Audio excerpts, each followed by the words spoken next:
Bueno, primero que nada, muchas gracias por la invitación, por participar acá. Muy interesante, muy importante lo que estamos haciendo en el Centro Cultural de dar seguimiento a una elección como Brasil. Lo han dicho todos, no es nuevo, es un país que marca, ¿no es cierto?, gran parte del rumbo de América Latina.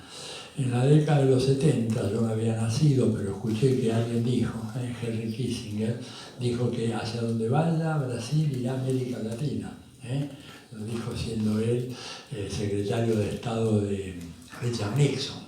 Y esto originó mucha bronca en muchos lugares. En México, por ejemplo, la reacción fue muy fuerte, en otros países también, pero evidentemente la gravitación de Brasil es excepcional y por lo tanto lo que pase ahí va a tener una influencia muy grande, muy grande sobre el resto de América Latina. Creo que, a ver, una buena victoria de Lula en Brasil le facilita la tarea inmensa que tiene por delante Gustavo Petro. Gustavo Petro tiene una tarea, ¿verdad?, fenomenalmente complicada, a veces se la toma muy a la ligera, y bueno, si tiene un vecino como Lula que más o menos va en esa dirección, aunque el discurso de Lula no es el discurso de Petro, ¿verdad? El discurso de Petro es mucho más radical, el discurso de Lula, sabemos, siempre fue más moderado, pero evidentemente va a ser muy importante, y va a ser muy importante para nosotros acá. Nosotros tenemos un 2023 plagado de incertidumbre y de posibles sorpresas, algunas muy desagradables. Nos ayudaría mucho que ganara Lula y que estuviera gobernando bien. Ahora, Lula, hoy por hoy, las últimas encuestas de Datafolia dan 48% a favor de Lula, 37% a favor de Bolsonaro en una primera vuelta. Esto no alcanza para evitar el balotaje, aunque yo quiero decir de que hay algunas razones para pensar de que hay un voto petista oculto. ¿Por qué? Porque por primera vez en la historia de las campañas electorales brasileñas no se ve la proliferación de camisetas con los símbolos del PT, ni se ven gente con banderas en las ventanas con las banderas del PT, ni se ve automóviles con calcomanías diciendo yo voto en Lula, etcétera, como era común en Brasil, digamos, a principios de siglo, en las primeras elecciones, y como fue común también cuando se votó por Dilma, en el 10 y en el 14. Eso ya no se ve. ¿Por qué no se ve? Bueno, porque la gente ha sido agredida en la calle. Ha habido 2 asesinatos en las últimas 3 semanas, por gente que simplemente al declararse petista los mataron. Entonces yo creo que puede haber una sorpresa y que en realidad Lula tenga más del 48% y ese voto oculto, bueno, al amparo del cuarto oscuro electoral, de repente la gente salga y le dé a Lula una victoria en primera vuelta que sería importantísimo para Brasil y para toda la región. Ahora, ahí hay varios problemas que se plantean. En primer lugar, la amenaza de Bolsonaro cuando ha dicho de que si las elecciones no confirman que él tiene el 60% de los votos es porque las elecciones fueron un fraude. O sea, repite el discurso de Trump, pero con una diferencia, que Bolsonaro tuvo más tiempo para organizar esas milicias civiles y policiales y militares que son muy importantes hoy por hoy en Brasil. Han adquirido una importancia enorme. Cuando Ariel hablaba del incremento de las armas, dijiste algo así como 473%, ¿verdad, Ariel? Esta, la cifra es una cifra fenomenal, y hay que 180 millones de armas en este momento en Brasil. Digo, es una cosa realmente impresionante. ¿Quiénes tienen esas armas? Bueno, básicamente no la tiene la gente que vota por Lula, la tienen los otros, la tienen las organizaciones criminales. Lula lo denunció, dice, antes los criminales para hacerse de armas tenían que ir a asaltar un cuartel o asaltar alguna oficina de la policía. Hoy en día van y las compran y las consiguen muy baratas. Además, el gran productor de armas de Brasil, creo que es Taurus, creo que se llama, una empresa que se dedica a fabricar, ha tenido unas ganancias extraordinarias y ha promovido de una manera increíble, ¿no es cierto?, la utilización de las armas. Entonces, ya Bolsonaro está amenazando en su calidad de presidente de la nación, sin que haya un juez que le haya dicho, señor, usted tiene que venir a rendir cuenta ante la justicia por eso que está diciendo, porque es una apología de la violencia, está diciendo que él no va a reconocer esa elección, si es que él no sale con el 60%. Y tiene milicia, tiene calle, ¿no es cierto? Y eso es importantísimo. La celebración del 7 de septiembre, ¿no es cierto? El 7, que hizo Bolsonaro fue impresionante. Yo quedé muy impresionado la multitud que había acudido a la convocatoria de un tipo como Bolsonaro. Realmente fue impresionante y creo, hablé con algunos amigos míos petistas y del PCdoB en Brasil y me dicen que ellos nunca tuvieron un acto así en esta campaña, un acto con esa capacidad fenomenal de concurrencia de gente. Entonces, digamos, Lula puede ganar en las elecciones, pero ahí entran los poderes fácticos, ¿verdad?, que decía Juan Carlos, y la famosa correlación de fuerzas, a la cual me voy a referir un poco después. Es decir, por supuesto, dijo muy bien ayer, me parece, Biden, de alguna manera, había hecho saber de que, bueno, la supremacía civil sobre las Fuerzas Armadas es un dato muy importante, etc. O sea, Biden no condonaría una maniobra como esta como si la condonaría Trump.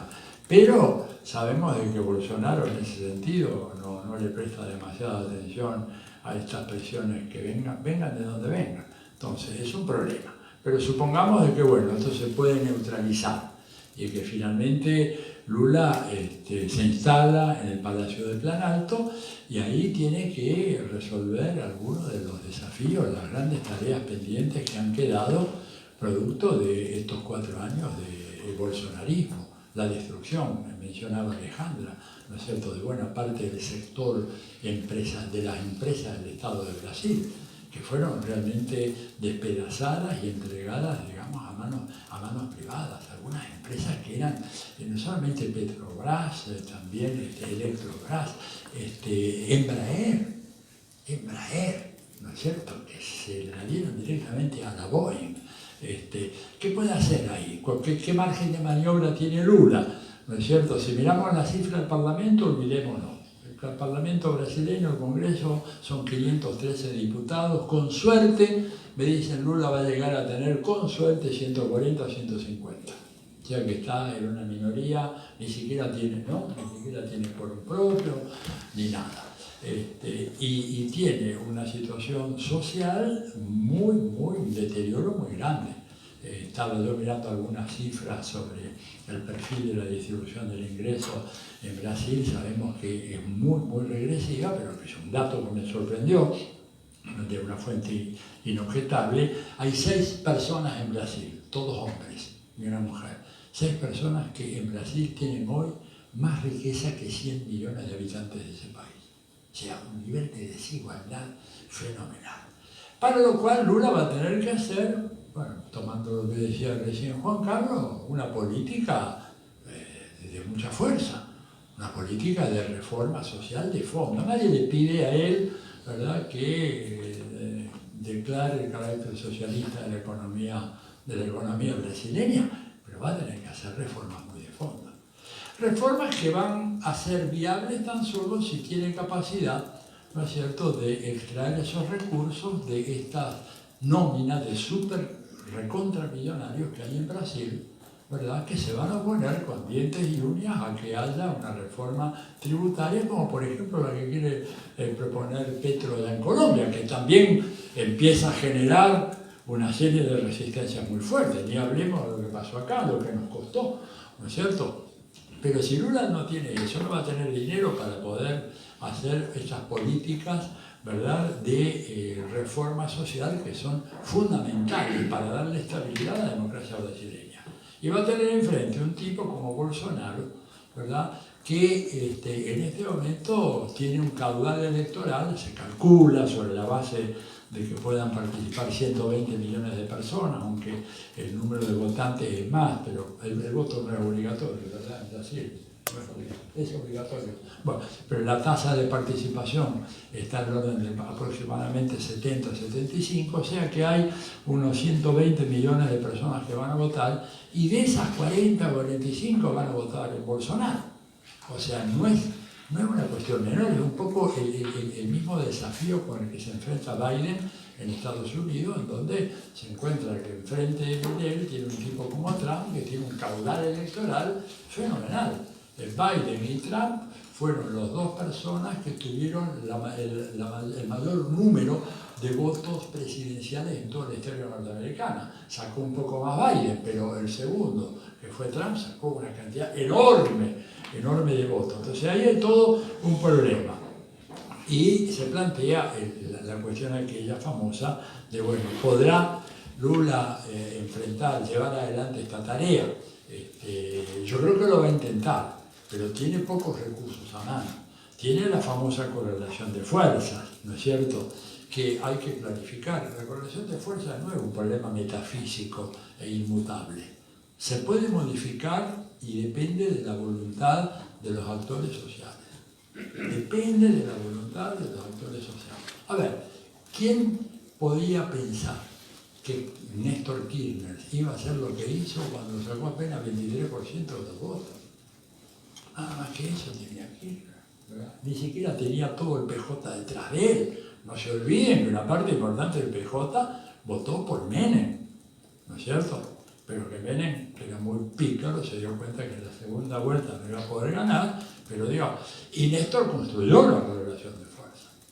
Entonces, la idea que a veces hay un cierto determinismo, creo que decía Juan Carlos, es una idea que hay que combatir, no se puede modificar.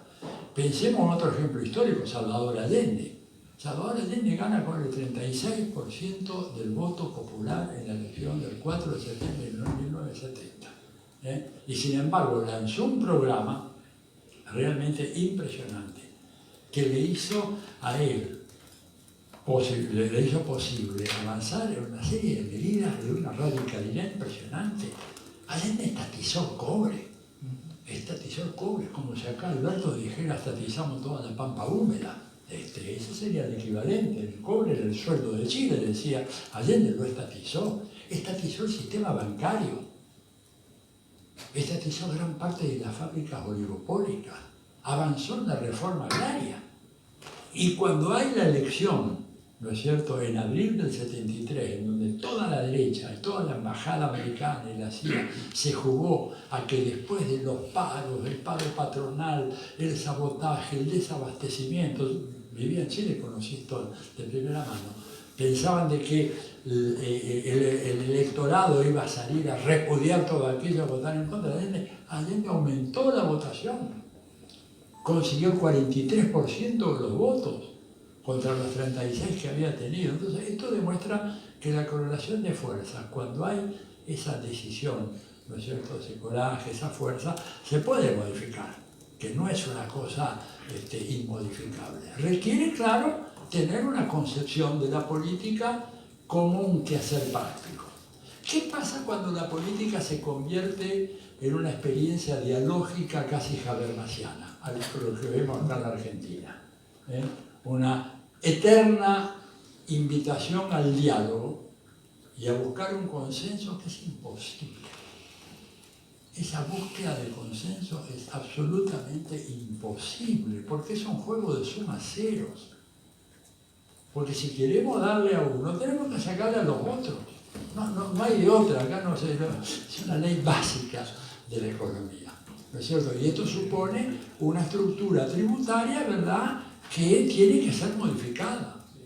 Hay muchas propuestas que se han hecho, pero que hasta ahora no se hicieron. Y si no se quiere modificar la estructura tributaria, bueno, por ejemplo, hacer que los miembros del Poder Judicial paguen ganancias. Si hiciera eso solamente, Alberto, con eso es más plata que todos los programas de planes sociales del gobierno argentino. ¿Qué hace falta para eso? Y hace falta realmente pegar un plumazo, firmar, y la gente va a salir a defender eso. Ahora, si en lugar de eso hacemos una convocatoria, los jueces de la corte, sentemos a conversar, y esto y lo otro, y la gente no va a salir. Y se va a dejar llevar por el desencanto. ¿Y qué me preocupa a mí? Algo que en esta mesa se dijo mucho, de que si el progresismo y la izquierda fracasan, la alternativa no es otro gobierno reformista más o menos, la alternativa es una derecha radical. Acá en la Argentina, Maya lo está diciendo, Macri ya dijo que se acaba el sistema jubilatorio argentino y que volvemos a la privatización de la FJP. Larreta dice que en 100 horas va a ser tomar las decisiones que hay que tomar para acabar de una vez con los legados de 70 años de populismo, etc. Lo vienen anunciando. O sea, no es que es una idea paranoica mía, lo vienen anunciando. Y además, a diferencia nuestra, esos tipos tienen voluntad de poder. Macri pegó un plumazo, ¿no es cierto?, en menos de 6 días, y liquidó la parte fundamental de la ley de medios, sin derogar la ley de medios. La ley de medios no está derogada. ¿Qué hizo Macri? Derogó 3 o 4 artículos por decreto, ¿no es cierto?, que eran fundamentales para garantizar la desconcentración de la propiedad de los medios. ¿Cómo se puede resolver eso? Con otro decreto, si alguien lo convence al presidente Fernández de que un decreto se mata con otro decreto, ¿no es cierto?, que diga que se repone lo que fue derogado por decreto por el presidente Macri, por lo tanto volvemos a tener esos artículos de la ley de medios otra vez en funcionamiento. Estos son ejemplos de que si hay voluntad, las cosas se pueden hacer. Y si esa voluntad se expresa, el pueblo responde. Y termino con un solo ejemplito más de los tantísimos que podríamos buscar. Es decir, es demasiado pedir, es una medida demasiado marxista, leninista, trotska, chavista, no sé qué, pedir que por favor a la entrada de cada uno de los 15 puertos privatizados sobre el río Paraná haya una balanza que pese los camiones para saber cuánta soja se saca del país. ¿Es tan radical esa medida, Leo? Estamos hablando de algo, se puede hablar de la sovietización de la economía argentina, porque ponemos unas balanzas para que no nos roben más, y sin embargo no se hace. ¿Hay una razón estructural? No. Es una falta de voluntad política que de alguna manera se ha instalado, ¿verdad?, como un etos fatalista en el arco del progresismo argentino. Yo creo que hay que remecer eso para decir, señores, estas cosas se pueden hacer. Y no hace falta ir a la Sierra Maestra y bajar de allá. Hace falta son 3 o 4 medidas administrativas. Hasta ni siquiera la tiene que hacer un presidente, lo puede hacer un ministro. Bueno, nada más, viva Brasil, ojalá que ganemos, por favor, Lula, que gane y después vamos a ver cómo sigue la cosa. Gracias.